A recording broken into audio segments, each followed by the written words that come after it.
Il était une fois, une commande plus tard, une bande de gourmands qui avaient envie de se partager, encore et toujours, des chaudières entières de beurre de pinot. Ouais, se rappelle Gourmand du Nord. La dernière fois, il a fallu que je passe 3 heures à licher tout le beurre de pinot. Maintenant, avec le double, ce sera beaucoup trop long. Que peut-on faire? On roule un rouleau à pâte pour récupérer tout le beurre de pinot. Ou bien on fait du basic avec de gros pneus géants dessus pour que ça colle au complet. Ou bien on engage un magicien. Les gourmands créatifs étaient bien fatigués cette fois-là. Les commandes ayant plus que doublé, ils ont dû œuvrer jusqu'à 5 heures du matin et se lever 1 heure plus tard pour terminer de préparer le tout, pour accueillir leurs 610 amis gourmands qui arrivaient à 9 heures. Dorénavant, nous allons penser 2 étapes à l'avance plutôt qu'une étape en retard, se disent-ils.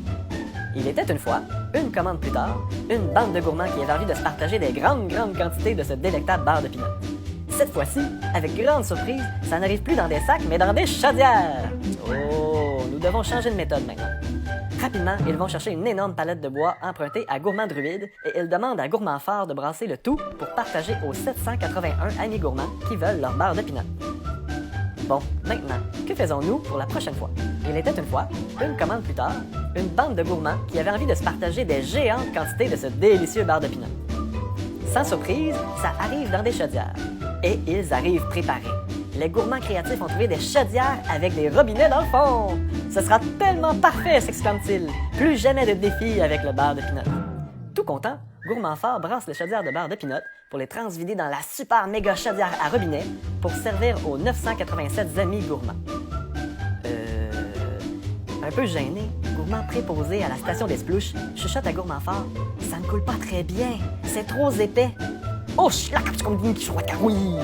Pensons-y vraiment bien une fois pour toutes maintenant. Plusieurs kilos de chocolat plus tard, émerge une série d'idées plus géniales les unes que les autres. On met une vis sans fin dans la chaudière pour écraser le beurre de pinot. Ou bien on fait faire une machine à pression pour les chaudières. On fait faire un entonnoir géant. Ou on engage pour de vrai le magicien gourmand.